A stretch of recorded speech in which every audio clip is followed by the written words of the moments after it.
Boa noite, João. Esse Flamengo está horrível. Olha, o Flamengo ele estava melhor antes da data FIFA, né? Mesmo naquele jogo com o Grêmio, em que o Grêmio teve muitas chances, colocou bolas na trave, e o Flamengo venceu por 3-0, mas mesmo naquele jogo o Flamengo não jogou mal, não. O Flamengo fez um bom jogo. O Grêmio jogou muito bem também. Agora, esses dois jogos depois da data FIFA, ruins, hein? O Bragantino, talvez a pior atuação do ano, uma das piores do ano, porque o Flamengo coleciona atuações ruins esse ano, e a de hoje foi razoável. Teve bastante a bola, controlou o jogo, porém finalizou pouco. O Santos finalizou mais, mas o Flamengo foi lá e, com a qualidade que tem individual, conseguiu vencer a partida. Eu acho o time do Flamengo um time muito lento, né? Muito cadenciado. Falta ritmo, uma sequência mais forte de jogo, uma aceleração mais forte do time do Flamengo. Porque tem vários times que ficam trocando passes, mas essa troca de passes ela é lenta, ela é cadenciada demais. Acho que o Flamengo às vezes fica com a marcha lenta, freio de mão puxado, uma certa preguiça, toca a bola, toca a bola, toca a bola, muitas vezes para trás, e é um time às vezes um pouco irritante de acompanhar, é um pouco lento. De vez em quando acelera, tem muita qualidade, jogadores muito bons, mas o Sampaoli realmente, o time dele regrediu depois da data FIFA. Estava melhor antes. Estava apresentando um nível de futebol melhor. Vamos ver agora com a sequência de jogos se o Flamengo consegue apresentar um futebol melhor. Boa noite, João. Jogo ruim do Mengão. Não foi bom, não. Né? E a torcida fica exigindo isso porque o Flamengo tem um elenco com muitos jogadores de qualidade e que podem apresentar mais, né? Mas tá meio preso o negócio, a coisa não flui e, repito, ainda não voltou ao nível de antes da data FIFA. Hoje foi de novo, não uma atuação horrorosa como o Bragantino, mas não foi uma boa atuação. Foi uma atuação razoável, mas o Flamengo venceu o jogo. E isso é o mais importante. Santos fez 2 gols em falhas defensivas. Né? O contra-ataque do primeiro gol parecia um gol de pelada, foi todo mundo lá para frente e largou o sistema defensivo. E o Santos, com jogadores rápidos, Soteldo, Mendonça, conseguiu encaixar um belo contra-ataque. Soteldo é um ótimo jogador, eu acho, e ele achou um passe brilhante para o Mendonça, que teve a sua vida facilitada porque o Léo Pereira não acompanhou. Parou de correr na metade do caminho, acabou vacilando, e aí o Santos conseguiu fazer. E depois o segundo gol do Rodrigo Fernandes, na minha avaliação, embora a bola tenha sido em cima dele muito rápida, eu acho que o goleiro Matheus Cunha ele colaborou ali. Ele acabou espalmando no reflexo nos pés do jogador do Santos. Ele poderia ter espalmado para o lado, ou então ter tentado até segurar a bola. O Matheus Cunha, ele é um bom goleiro, que tem potencial para ser titular do Flamengo, mas ele, às vezes, ele gosta de soltar umas bolas. Isso aí já deu para perceber. É uma característica de jogo do goleiro do Flamengo, que está bem e merece uma sequência, mas acho que ele deu uma vacilada ali no gol. A crítica que eu faço ao Sampaoli é que ele demora muito a mexer na equipe às vezes, né? Ele hoje deixou o Arrascaeta, o Thiago Maia, de fora do jogo. O Pedro naturalmente sairia por causa da volta do Gabigol. O Arrascaeta e o Thiago Maia foi uma escolha dele, uma opção técnica. Ele manteve o Everton Ribeiro no time, tirou o Arrascaeta. O Everton Ribeiro, embora tenha feito gol hoje, tenha participado bem do jogo, ele está melhor fisicamente do que o Arrascaeta, mas eu acho o Arrascaeta mais jogador do que o Everton Ribeiro, mais decisivo, mais importante para o time do que o Everton Ribeiro. A história do Arrascaeta na equipe do Flamengo mostra isso. Então o Sampaoli, ele dá pistas de que ele não vai ter mais Arrascaeta e Everton Ribeiro juntos no time do Flamengo. O Gerson está ganhando um espaço mais adiantado. O Pulgar virou titular absoluto. Aliás, esse é o grande acerto até o momento do Sampaoli, que trouxe esse jogador, que dá uma enorme qualidade ao meio-campo do Flamengo, e fez hoje um belíssimo gol, né, o terceiro gol de muita categoria. Ele tem muita classe. Então, Pulgar, o Gerson são titulares do meio-campo dele. E ele dá a impressão de que ele começa a querer fazer com Arrascaeta e Everton Ribeiro o que ele está fazendo com Gabigol e Pedro. Ele não vê os dois juntos, ele vê um de cada vez. Vamos aguardar a escalação de quarta-feira contra o Alcas no Maracanã, mas o Sampaoli ele tem essa característica. Ele mexe bastante no time, mas ele começa a dar indícios dessa situação. Principalmente aí com a chegada do Alan, o Luiz Araújo, que são jogadores que ele pediu. Acho que teremos uma disputa de espaço no time entre Arrascaeta e Everton Ribeiro. E a minha opinião é a seguinte: há necessidade de haver essa disputa? Nenhuma. O Arrascaeta é um jogador superior ao Everton Ribeiro. E mais importante para o time. Agora, temos que falar também. O Arrasca não está bem. Nada bem. Ele não está bem. O Arrascaeta é um jogador de 29 anos, que tem problemas de lesão, todos sabem da lesão que ele teve no pubis, e ele já demonstra, aos 29 anos, uma fragilidade física. Para um cara que é novo ainda, não atingiu nem o seu auge ainda.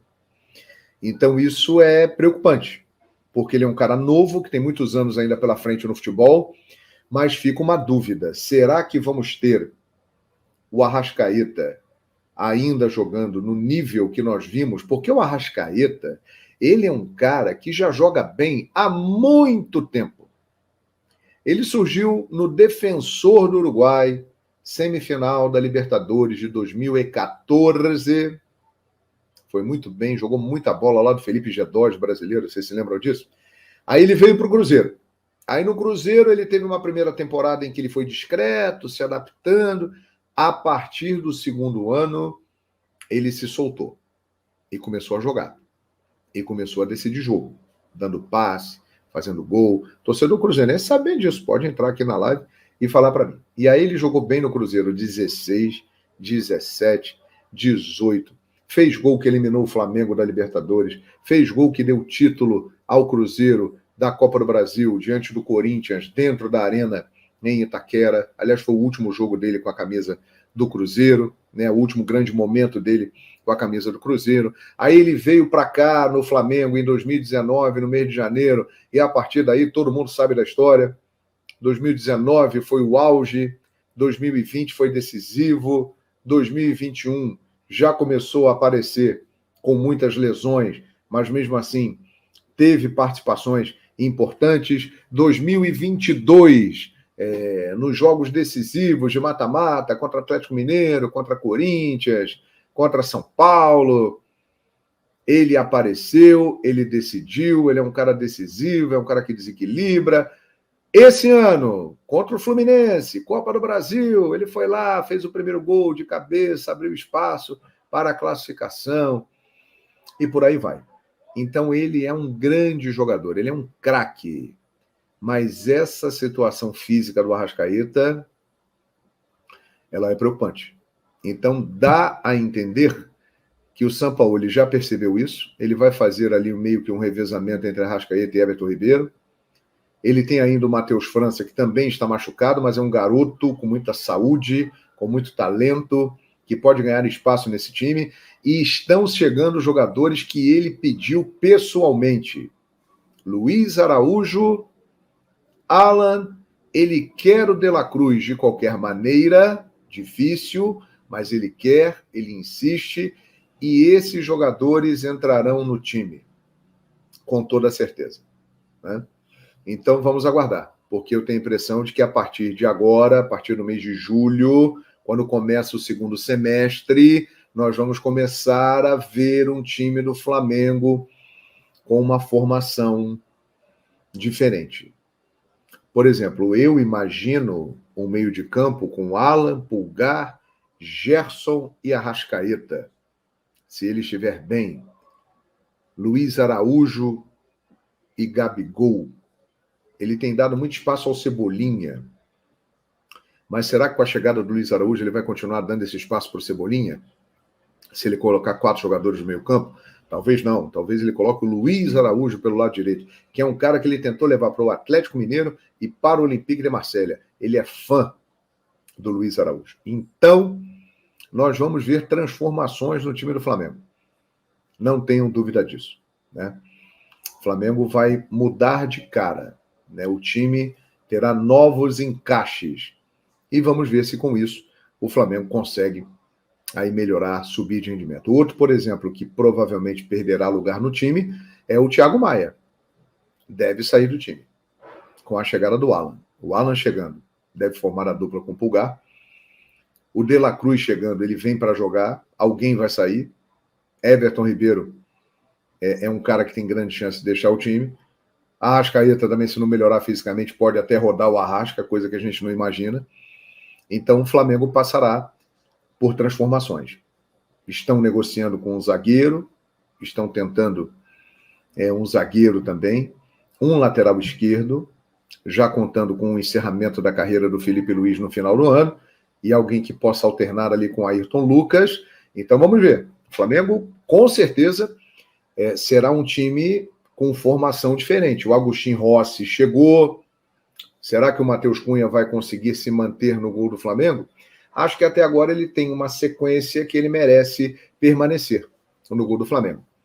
Repito, acho que ele hoje bobeou no gol do Santos, o segundo gol do Rodrigo Fernandes, mas ele, por exemplo, fez uma atuação extraordinária contra o Bragantino em Bragança Paulista e poderia o Flamengo ter perdido de 8 ou 9 se não fosse a atuação do Matheus Cunha. Precisa de uma reformulação no elenco, está falando do Flamengo. Ô Jacinei, essa reformulação ela está começando a acontecer. Eu acho até que demorou bastante. O Sampaoli, ele prefere trabalhar com jogadores mais experientes, de mais nome, de mais bagagem, mas ele hoje, por exemplo, já deu espaço para o garoto Vitor Hugo no meio-campo. Tenho a impressão de que se o Matheus França tivesse liberado, ele também daria espaço para o Matheus França. O Wesley, por absoluta necessidade, virou o titular da lateral direita do Flamengo e vem fazendo o seu papel. Agustin Rossi está chegando, vem aí um zagueiro, vem aí mais um lateral esquerdo. Alan está chegando, o Flamengo tenta De La Cruz, se não conseguir o De La Cruz vai tentar outro jogador. Luiz Araújo está chegando, ou seja, o elenco ele será reformulado.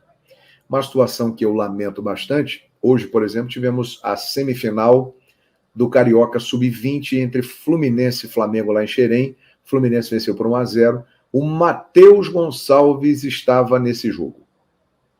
Eu acho que esse menino, pelo que fez no início do ano, uma sequência que ele teve com o Vitor Pereira, e pelo talento que ele tem, ele merecia pelo menos estar no grupo principal e ganhar um pouco mais de minutos, entrar mais nos jogos. Pelo visto, ele está perdendo espaço. É uma pena, porque ele é um jogador diferente. Ele é abusado. Deixou o Flamengo chegar, já era. Hungria. Alô, Hungria. Interessante o nome de país. Mas Hungria, sinceramente, o Flamengo veio antes da data FIFA com 10 jogos sem perder, parecia que tinha engrenado, mas agora, depois da data FIFA, está esquisito. Não está legal. O time caiu de rendimento. Então, o Flamengo não é hoje um time que passa confiança à sua torcida de que ele pode engrenar. O torcedor não sabe qual é o modo que será ativado pelo Flamengo ao entrar em campo. Se é o modo preguiça ou é o modo vamos jogar. Né? O Flamengo hoje não estava nem no modo preguiça, nem no modo vamos jogar. Estava no modo intermediário, no nível intermediário. Ele jogou mais do que contra o Bragantino, que foi o fundo do poço, e hoje jogou muito longe do que pode jogar. Fundo do poço. Apresentou falhas no sistema defensivo, um time muito cadenciado. Então o Flamengo não passa essa confiança. Elenco, qualidade, jogadores, vem gente nova por aí. Tem. Mas o Botafogo, por exemplo, sem ter o elenco que o Flamengo tem, sem ter os jogadores de grife que o Flamengo tem, de nome, está mostrando uma eficiência muito grande. O desempenho do Mengão preocupa, João. O Marcos Antônio preocupa pelo seguinte, porque o time tem potencial para jogar mais, mas não consegue desenvolver. E alterna momentos na temporada, né? O Flamengo de 2023 até agora, ele é um fracasso. O Flamengo perdeu todos os títulos que disputou. O grande momento do Flamengo na temporada foi eliminar o Fluminense da Copa do Brasil. E só. Goleou o Vasco da Gama? Goleou o Vasco da Gama num clássico, é importante e tal. Mas o Vasco numa situação que todos nós estamos vendo. Então a temporada do Flamengo é muito ruim. Ainda pode ser uma temporada muito boa, porque serão decididas a Copa do Brasil, a Libertadores e o Brasileirão. O Flamengo tem potencial, tem jogadores, novos jogadores estão chegando para jogar muito mais. E se jogar muito mais e de maneira constante, o Flamengo disputará esses títulos. O problema é que até agora é uma gangorra que fica mais embaixo do que em cima na temporada, e o Flamengo não passa confiança, você não sabe qual é o nível de atuação que o Flamengo vai ter. Ele não consegue ser constante. É uma situação muito esquisita que acontece no Flamengo, né? O Raimundo Donato está dizendo exatamente isso aqui, né? Que o time não passa confiança. João Guilherme, esses jogadores do Flamengo querem toda vez derrubar um técnico. E tem gente da torcida que não vê o óbvio. Já passaram 9. Eu digo aqui, Joey, que está claro que o problema do Flamengo não é treinador, né? Porque já passaram vários treinadores lá e nenhum resolveu. Só o Dorival que resolveu. E o Rogério Ceni um pouquinho, porque ganhou 3 títulos e tal. E parece que os jogadores gostavam dele. Quer dizer, esses jogadores, eles dependem do treinador que eles gostam para poder jogar, é isso? Então é muito esquisito, realmente é muito esquisito. E eu concordo com você, né, de que o problema maior não é treinador, não.